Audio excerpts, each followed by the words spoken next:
समस्त को सारस्वत प्रणाम। मु श्रीमान सुदीप्त कुमार पंडा ऑनलाइन कविता आसर परिवार सविता दुर्ग बौद्धर संचालक भावरे आपण समस्त को स्वागत जनाऊँ। आजिर आलोचन रही आत्मा प्रिय बा आत्मतत्व।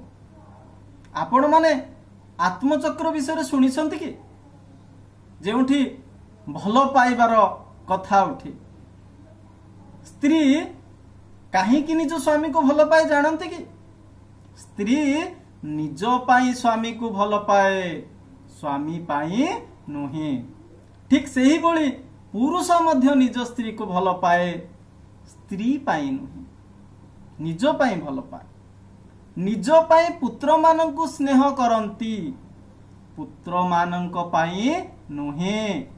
निज पाई धन को भल पाती धन पाई नुहे।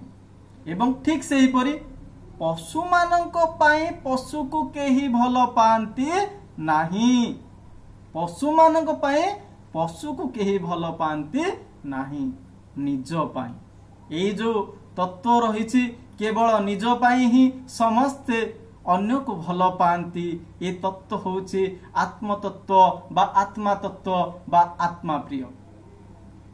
आशा करुछि आपण माने सठिक भाव में बुझी पारिथिबे। एही आत्मा प्रिय बा आत्मतत्व को धैर्यर सहित शुणिथिबारु आपण समस्त को धन्यवाद जनाऊँ। आज पई एतिकी विदाय दियंतु। पुणी आगामी अध्याय देखा हवा एक नुआ विषयक वस्तु को नहीं।